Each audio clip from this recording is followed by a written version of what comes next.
And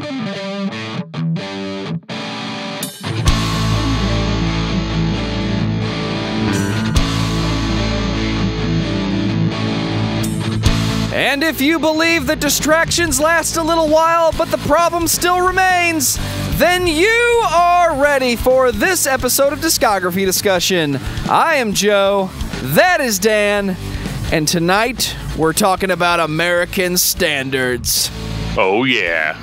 Don't you love that American standards? I do. You know, it's been a long time coming. I've been telling Brandon forever that we were going to do this, and, well, we're finally going to do it. So here you go, buddy. For those that do not know, Brandon Kellum was actually the first guest that would appear on Discography Discussion podcast way back on episode 10 when we decided to talk about Solid State and Tooth and Nail Records. So that is correct. You would think we could have got 1 hour total of music in between now and then, because while the discography is not small, the feature length, as it were, is quite brief. But when you get to know these guys, you find out real quick that they're all about giving you the best they got right up front and throwing out the fluff, if you know what I mean. Yeah, I mean, there's no bullshit. It's all straight to the point. So, American Standards is a chaotic hardcore or metalcore band or post-hardcore noise punk mathcore, whatever you want. These guys play some really chaotic music, and it is in your face. It is extremely intense, and it's going to rip your face off. And that's what we're all about here at Discography Discussion. So we are going to dive into that discography here just in a few moments. But before we do that, Joe, we got a literal shit ton of feedback to read through, and we'll try as hard as we can to get through all of it. Make sure we mentioned everybody that sent us a message over the past couple of weeks, and we will do our very best to try to answer all of them as good as we can. Unfortunately, I'm sure there may be a couple people that are missed, and for that I apologize. We'll try to get you on the next one. Well, before we get to listener feedback and American Standards, I'm going to take this time to say thank you to everyone for listening and for subscribing. If you are not a subscriber, you can find everything Discography Discussion at discussmetal.com. We are on Google Play, iTunes, Stitcher, TuneIn Radio. You can find us everywhere you listen to podcasts. We even repost on YouTube. So if you've got a Google Home or an Amazon Echo, you can use that particular keyword for whichever speaker you have and ask it to play the latest episode of Discography Discussion podcast, and it will. We're also on Facebook and on Twitter at Discuss Metal. Be sure to like, favorite, and subscribe. And now Dan is going to tell us all about 5-star reviews. We definitely love 5-star reviews here on Discography Discussion. We actually haven't received any in a while, but that's okay. If you're feeling new to the podcast and you want to contribute in some way, shape, or form, the best thing you can do for us is to get on the old iTunes and give us a review that reflects how you feel about our podcast. So whatever kind of review you think we deserve is totally awesome, and we appreciate it from you. I've also added functionality to the Discography Discussion Facebook page. If you like us on Facebook, you now actually have the ability to review the podcast. So if you don't feel like navigating through iTunes to give us a review, you can leave us a review right here on Facebook. That's definitely a cool thing that we'll be checking in on routinely. And if anything's cool, we'll be sure to read whatever you wrote on there. Definitely hit us up. So in 2018, amongst other developments we've had, we are actually part of the Amazon.com affiliate links program. So whenever we talk about an album, we're going to try to put an Amazon affiliate link in our show notes for every album that we talk about on each episode. What that means for you is that all the albums are now conveniently in one place for you to go and buy at your leisure. And every time you buy something off of one of our links, that does actually go towards helping the podcast in some capacity. And we really appreciate that, and we're just trying to make it easy for you to get the music that you want to get. Another way you can support the podcast is at patreon.com/discussmetal. We have some sweet perks there if that's your thing, including but not limited to playing Doom versus me and Dan. Get ready to lose. I lose every time.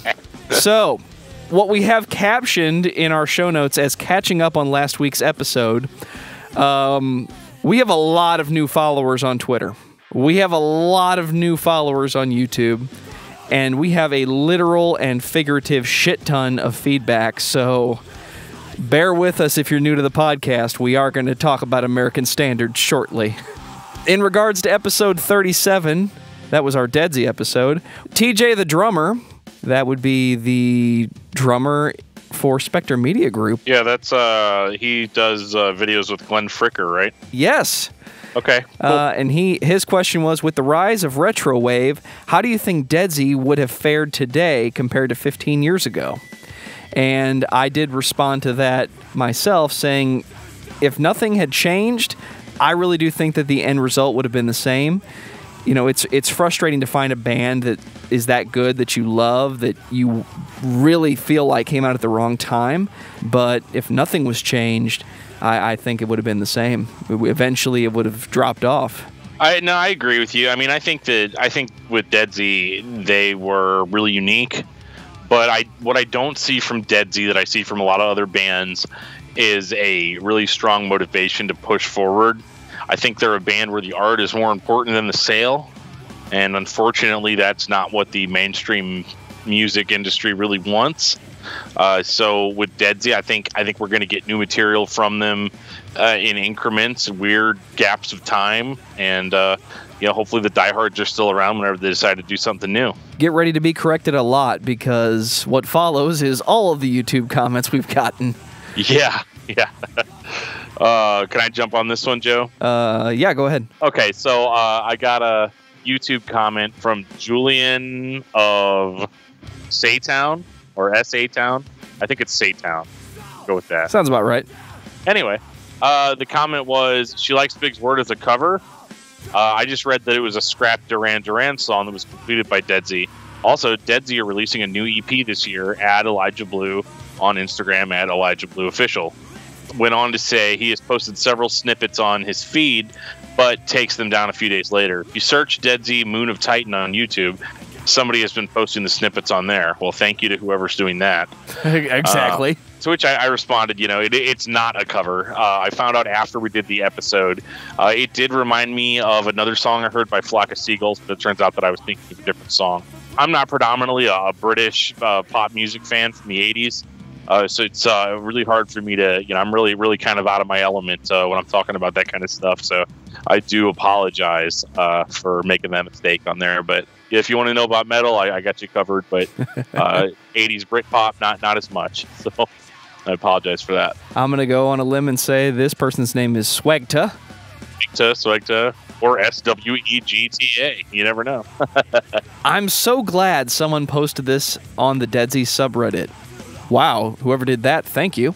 Listening to this really podcast cool. was a blast. I'll be sure to stay tuned for more. By the way, Deadsy is currently working on a new album. I see a recurring theme here, Dan. Yeah, it sounds like we might get something. I'll believe it when I see it, but... Apparently it was going to be released in late 2017, but was postponed until mid-2018. That sounds like Deadsy. This week's symposium comment is going to go to Kake Nasty. You win the award, my friend. Get ready for this. Cool podcast. Nice synopsis of Deadsy discography. Crispy sludge tone. The Deadsy Z-Tar was out way before Guitar Hero games were released, to put them in historical context. Okay. She Likes Big Words has Duran Duran bass player John Taylor credited in the album liner. First mix originally had saxophone solo. Parts of the Elements track were recorded in Tommy Lee's basement studio. Deadsy needs to cover the Nestle Alpine White Chocolate Bar commercial song. I'll go with that. That's pretty cool. Yeah, I'm for that. Flowing Glower is legit. Cruella is one of the best. The intro is so atmospheric. Nice Glory Hole vocal impression, by the way. Thank you. I aim to impress. Every day since he's heard it. Fred Durst directed the Key to Gramercy Park video. Phantasmagoria was definitely more stripped down than Commencement. Not as refined, but supposedly they had to rush album completion to get on the 2006 Family Values tour. Talkbox reminds me of Bon Jovi too. Absolutely right, because there's really only two guys that use the Talkbox. But I still like the Book of Black Dreams. The intro to Phantasmagoria is a homage to a track from the Risky Business motion picture soundtrack by Tangerine Dream. Dream Crusher is Deadsy's most frustrating song by far. And then he posts a link to a YouTube song. Check this out. I mean, I don't know if that's word for word what it is, but I see what he meant by that. Yeah, no, I go with that. I mean, it's a pretty good analysis. A very, very analytical comment. Right. I mean, if they ever redid Risky Business soundtrack, I would give Deadsy the option. Absolutely. Absolutely. That was a really good comment, man. Like, I mean, that says it all. And we definitely appreciate it, and glad that you liked the podcast, despite me screwing up the origin of She Likes Big Words. Well, I think the recurring theme here was that Deadsy is making new material, and She Likes Big Words is not a cover song. So, congratulations, dude. We've been thoroughly corrected by the community. Yeah, I did send a response in which I said, yeah, I screwed up on that, saying She Likes Big Words was a Flock of Seagulls cover. For some reason, I thought it was at that moment. I've been since corrected multiple times. So, yeah, I mean, it's funny, but I really wish that I knew more about 80s Britpop. Episode 38, Discuss Metal versus Roach Coach. Max Nystrom says, great! To which I said, thank you very much. Short and sweet. I like it. In regards to, episode 43, Project 86, man, we did a lot of episodes at the end of 2017, didn't we? We did a lot of episodes, and we got a lot of feedback all at once. Yeah, crazy. That was our Project 86 episode with Dustin from Drunken Lullabies. Thank you so much, Dustin, for doing that episode with us. We'll see you next time. Yeah, and so this tweet comes from @AAAult1. I guess I never stepped back and realized just how all over the place Project 86 is musically. Right. A little bit of this, a little bit of that. To which Joe said, but aren't those places just so satisfying? Nice, dude. He also tweeted in response to the Rob Zombie with James Rolfe episode, give me Hellbilly Deluxe or give me death. I played the hell out of Twisted Metal 3, due in part to much of this album being on the game's soundtrack. Nothing like blowing up cars while listening to Super Beast. Yes, absolutely. I 100% agree with that. But you know you love that sinister urge. Yeah, no joke. He goes on to say, I think it was Joe who said he was listening to The Offspring recently. Any chance of seeing them in the near future? Saw them at the Rock on the Range Fest last year. Amazing performance. I could listen to most of their catalog all day long. To which case, Joe decided to throw that into my wheelhouse. He said, with very limited exception, I'm not sure they would be considered metal. Maybe Discuss Metal Dan will authorize a variety show where we can discuss bands that aren't exactly metal. Well, I don't know about that, Joe. You know, I mean, come on. I like my metal. What about April Fools? Like, could we do April Fools and talk about The Offspring? It's discussmetal.com, Joe. I mean, come on. I know. Dude. Realistically, this is what I told him. I said, I'm not opposed to doing some non-metal discussions from time to time as long as we keep our main focus on metal. So that's like my non-asshole response to it. So what you're saying is, if the people want it, we're going to do it eventually. Absolutely. That's how we do. And on the Facebook side of things, I got a Facebook message from Joey Riemann. Not Ryman. Scheming Riemann returns. Scheming Riemann, he's back. And he said, great pod today, guys, or whenever it was. It was the thrash episode. He goes, you guys forgot a current Philadelphia thrash powerhouse, though. The band is called Vector, and the album is called Terminal Redux, and he sent me a link to listen to that. If you guys haven't heard it, I hope you guys enjoy it. Well, since you sent me that message, I have definitely heard it, and I definitely enjoy it. So I'll be checking out as much of their stuff as I can. And you never know, we may end up talking about them at some point here on the show. So, Joe, we can even put maybe a link to that in the show notes. Yes, we can. I'll send you the link that he sent me so that everybody else that's listening can check that out as well. Is that it? Did we make it? We made it through all the feedback, man. You know, you start asking people to, comment on your show, and then they all do it at once, and then it turns into that. Right. Thank you, everybody, for hanging in there with us. I hope that becomes a recurring theme on the show. That's what we like. We like hearing from you guys, because how else are we going to know how bad we're doing? Right. Yeah, if I'm out there telling you stuff is a cover song and it's not a cover song, that's information I need to know. I need to be corrected for sure on that stuff. So there's one last thing I'd like to do, and that is to shout out Dave Cassidy, who is our sole Patreon supporter. We love you, Dave. We really appreciate you contributing to our show financially. It really helps us out, helps us pay for some things. If you want to become a patron, you can go to our Patreon page and definitely contribute whatever you feel like you need to contribute. If you don't have any money to contribute, that's totally fine. We love providing this podcast as a free thing for you guys to listen to. It's just something we enjoy doing, and we're glad that you guys are here and that you're listening. So, awesome. Are we ready, Joe? Are we ready to dive in? We are ready to dive in. Dan, tell me about American Standards. American Standards is a chaotic hardcore band from Phoenix, Arizona. They put out their first official release called Stil Life in 2012. And I gotta tell you, Joe, this band is seriously intense. My review of this band when we had our first interaction way back in April was it's Norma Jean mixed with real raw punk rock. And it was all about the energy and about the intensity.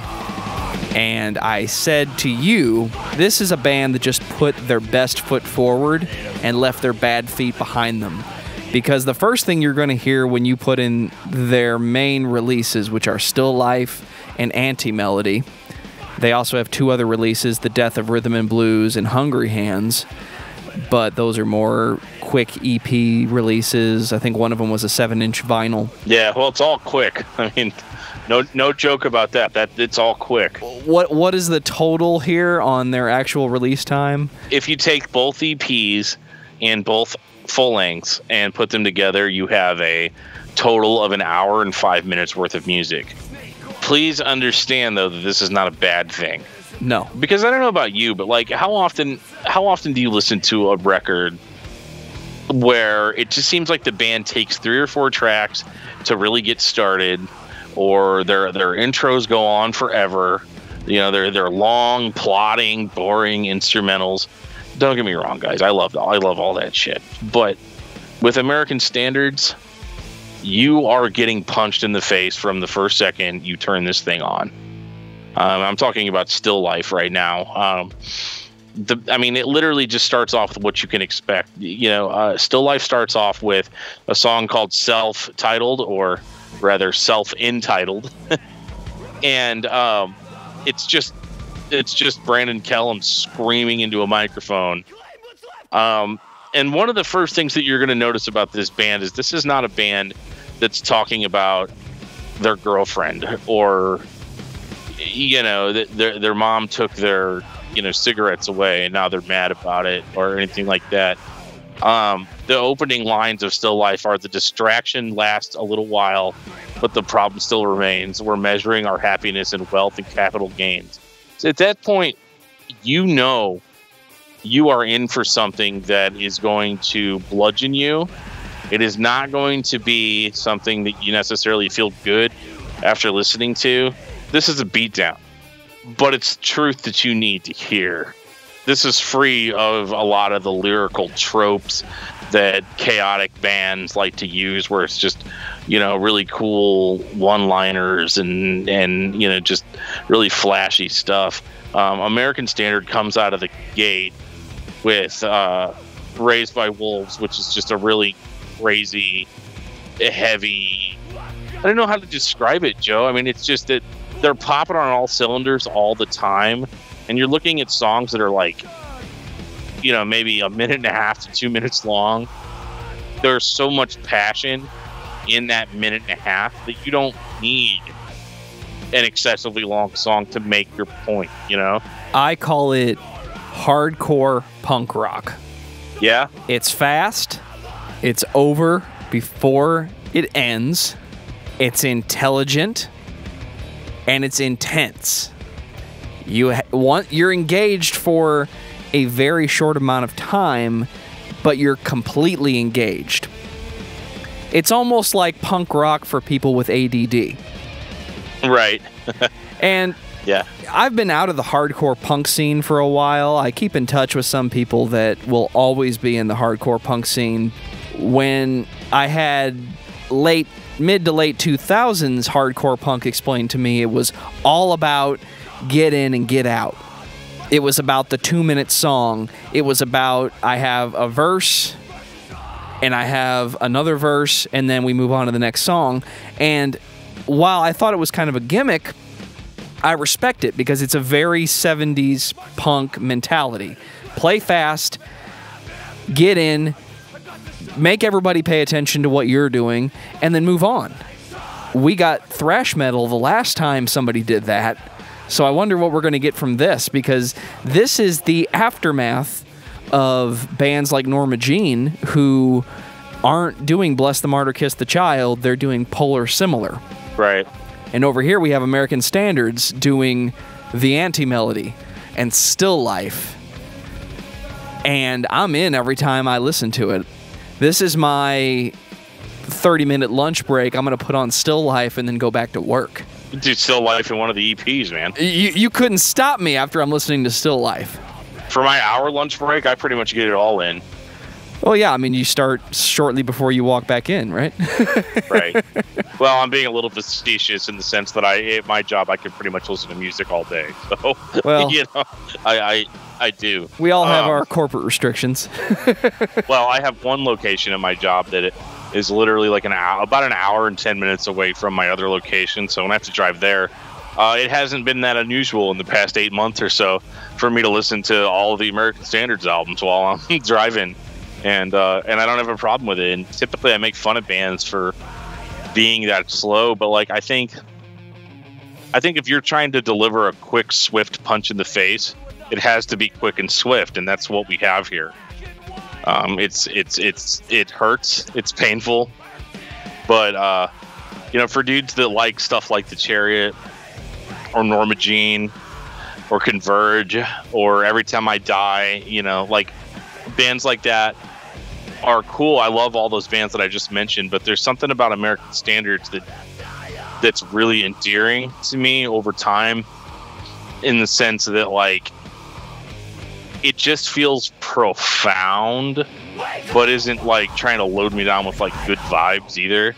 Does that make sense? Like in Paradigm Alt Shift Delete, you know, he says a wolf in sheep's clothing at the company masquerade, Soul Train down the profit margin. I'm just trying to keep my head above the water.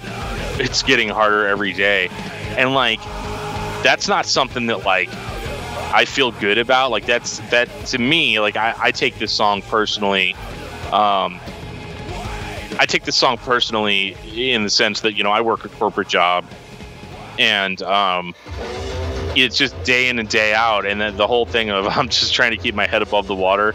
It's getting harder every day, you know, like I mean, just a couple days ago, Joe, I remember I was talking to you on the phone, and, you know, I just worked a 21-hour shift at my job, you know, and that's not the first time that it's happened, you know, and it does seem like it's getting harder and harder, you know, and he's just becoming one with the machine. I don't know where it ends and when we begin. They remove the heart but demand the function, you know, like that's, oh my goodness.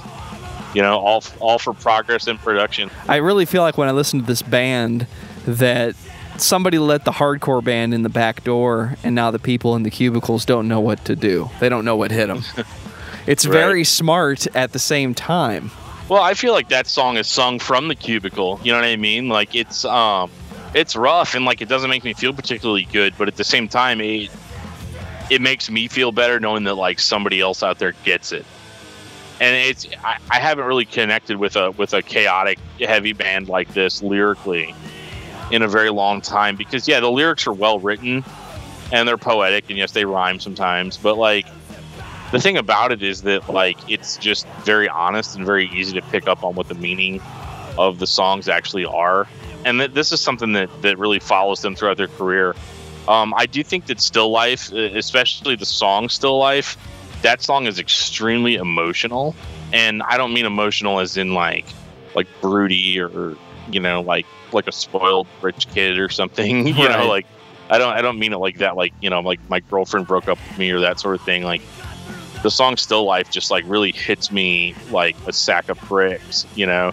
At the end of the song, he says, when I thought I had hit the bottom, you handed me a shovel, but maybe, baby, we were buried from the beginning. Oh, I feel like I've been digging 26 years just to get to ground level. So I climb and I climb to get to rock bottom. Sometimes I feel like I'm stuck in the still life. And like that, dude, like that is beyond profound because it's personal. Yeah, it's really easy. It's really easy for like a punk hardcore band like this to just talk about politics, you know? And like there is a little bit of that, but like they don't necessarily take like a definitive political stance on things. Like a lot of these lyrics are like really personal, you know, talk about like stagnation, you know, which is what we all kind of fall victim to. And this song really ties up the record really well. And I think we're at like minute 17, you know, by the time this fucker rolls on, you know, like this is real stuff. And like back in when was that, Joe? Was that April 2017? Yeah, so like back in April when Brandon contacted us on Twitter saying, you know, hey guys, you know, I saw you have a podcast, I want to talk to you or whatever. You know, I immediately went, you know, on my Apple Music and I listened to everything that American Standards had released, and really just reading the lyrics to Stil Life and really getting into the songs and figuring out what they were about. I was like, yeah, I definitely want to talk to this guy. You know, right? It was really cool, and that's not to take away from the rest of the band. I'm a vocalist, so like I tend to gravitate towards the vocalist on a lot of things, especially whenever the lyrical content is so strong. This is really chaotic, and the band is tight here, but not like so tight that it's like, you know, it's not tight like a Meshuggah or a Tony Danza Tap Dance Extravaganza or something like that, where like it's so tight you can't drop a pin between the riffs. Like the band is good. There's a little bit of like first take stuff going on here where like they're playing the song to the best of their ability the first time and keeping that. And that really allows the riffs and the drums to like, you know, to the guitars and drums to like really work off of each other. And it just has this really organic, full feeling to it. And I have to say, I think Stil Life probably is the best sounding American Standards record. And I like it a lot. And it was my personal favorite until they released Anti-Melody a little while later. I do want to take a minute to talk about the death of rhythm and blues. We have so few releases here that I think it is worth talking about some of the shorter releases.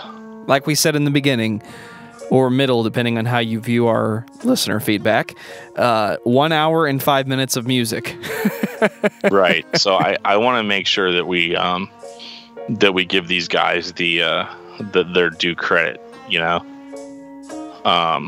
So in the spirit of that, I'd like to move on to the death of rhythm and blues. Let's talk about it. What did you think of this record, Joe? This one was kind of in the middle for me. I heard Stil Life. I heard Hungry Hands, which I know came out later. Yeah. And then I came back to the death of rhythm and blues, and as soon as I heard Dead Man's Victory, I was in. I thought it was just a continuation of the previous thing. Being an engineer, I hear albums for what they technically are a lot of the time. So, okay, this is a band that did the exact same thing on a different day with a different set of microphones and a different person behind the board. Other than that, everything else is the same. It's just a continuation.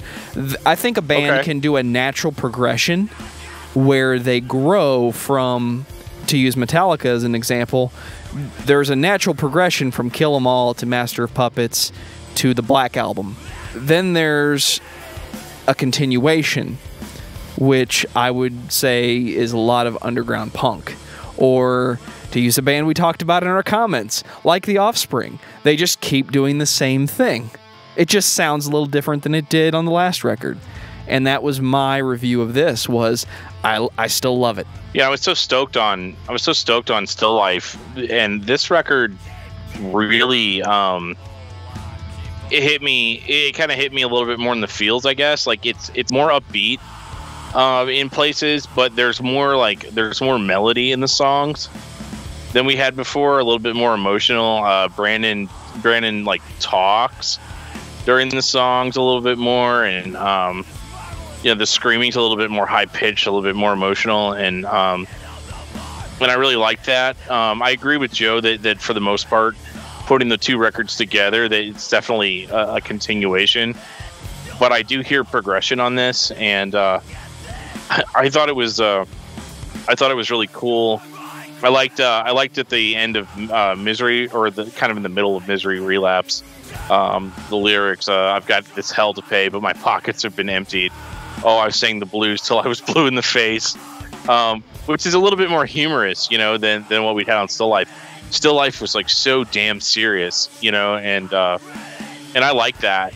Me being kind of more of a pretentious asshole type, I like super serious music, but this was a little bit better because it had that seriousness, kind of that feeling of helplessness, but at the same time it was also a little bit more positive, throwing a few a few funny one-liners and stuff. You can tell that there was more influence from stuff like the Chariot, who's really really well known for having their like one-liner lyrics, and I really like the Death of Rhythm and Blues, and with it clocking in, I think what was it, like 10 minutes or something? 14 minutes. So it's only 3 minutes shorter than Stil Life, so the songs are longer, to make up for that, because you've got a 5-song EP, where I think Stil Life had 7 or 8 songs. But yeah, no, I really like this, and honestly, if you take these two, slap them together, make them into one album, I think you'll be very pleased with what you have. That's all I got to say about that. All right, so Hungry Hands somehow achieves the impossible and is in fact even shorter than the Death of Rhythm and Blues, as well as Stil Life. This little 3-song EP clocks about 5 minutes total, something like that. Yeah, you get 3 songs: Casket Party, Circus Rats, and the Complex Death Machine. They really amped up the chaos on this one. This is a little bit less broody than what we had on the previous 2 releases. Not to say those releases were super broody. I mean, they were still super chaotic and kind of off the wall. But when you hear Casket Party, I mean, they've gone off the rails, and they are more focused on the chaos of it all here than they were before. It's weird. Brandon Kellum kind of sings, which he did a little bit before, but yeah, it sounds cool, and it doesn't sound forced. It's brief, and I think it sounds really cool. Casket Party really just kicks your ass.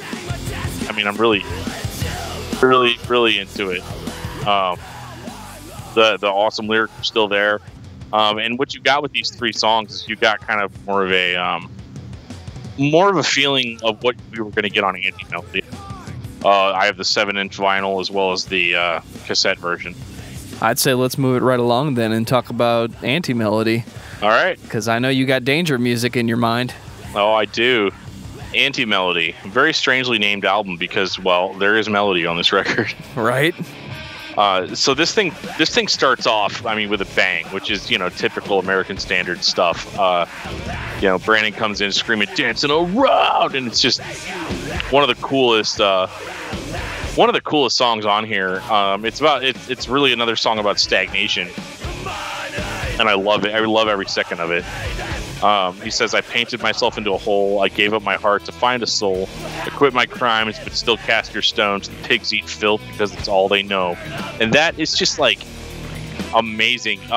There was a review for this that referred to this record as full of piss and vinegar. And that's not far off the mark. This record is insane in its insanity parts, in its chaotic parts.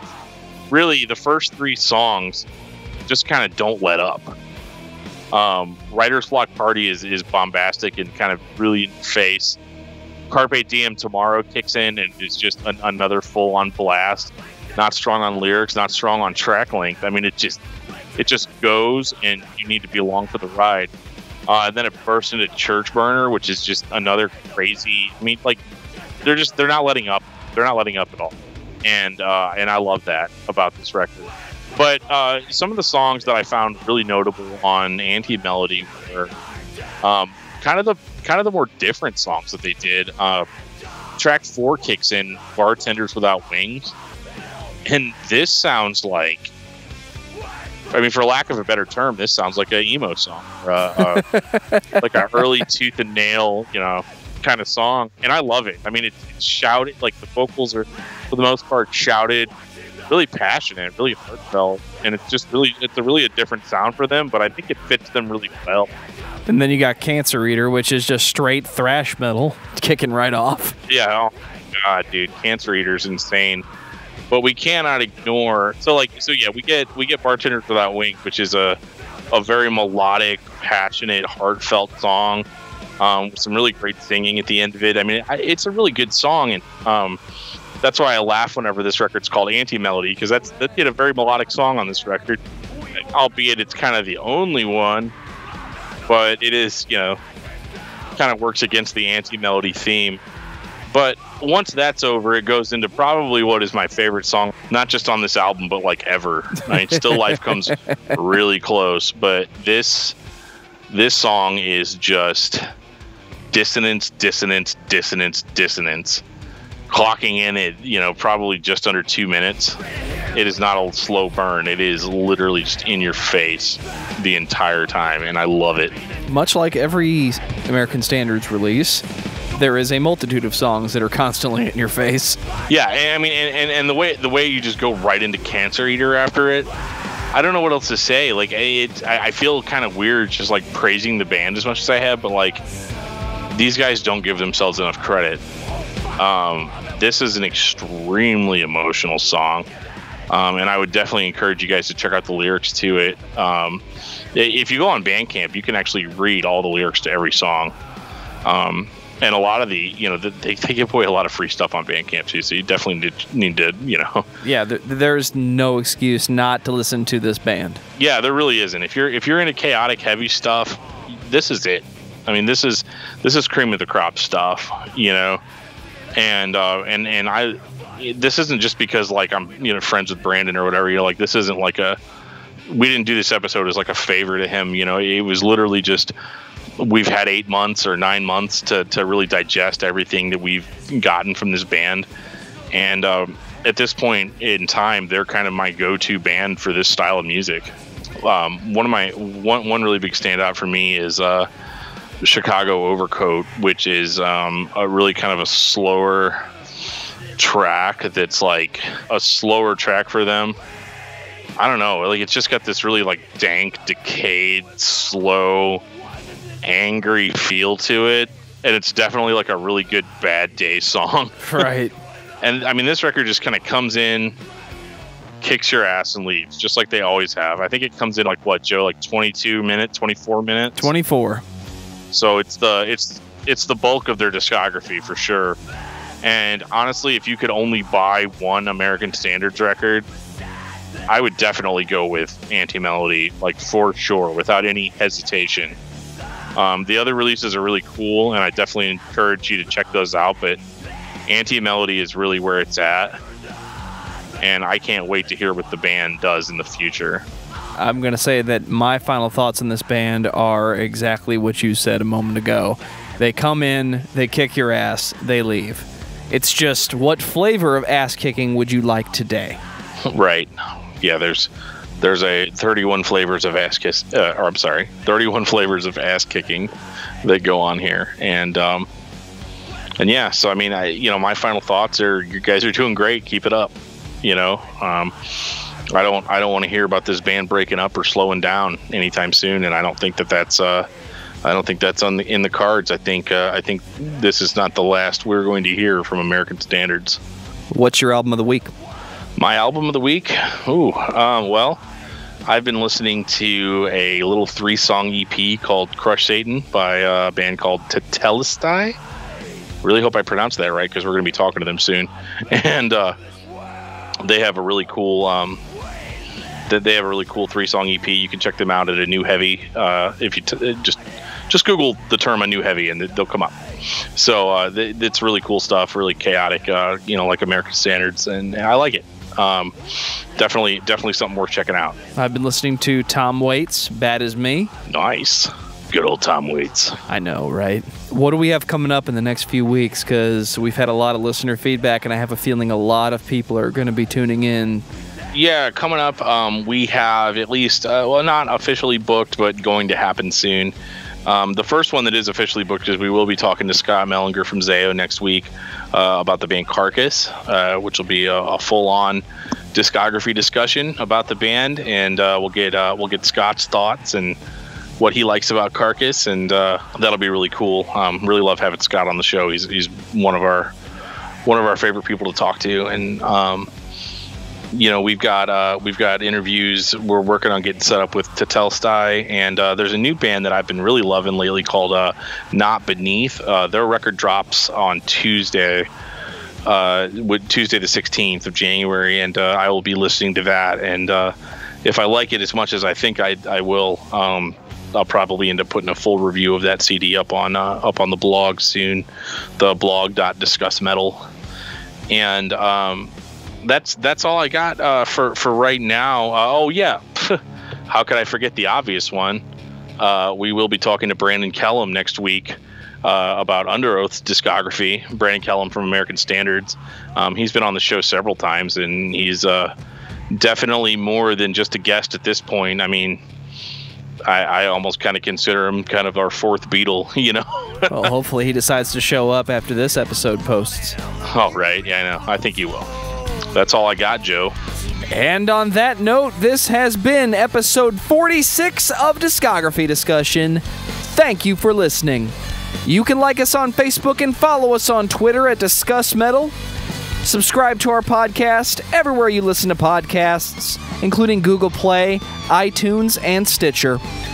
Visit discussmetal.com for all things discography discussion, and please send questions and comments to danandjoeshow@gmail.com. If you are not a patron, you can become one at patreon.com/discussmetal. We have some sweet perks. Yeah, we do.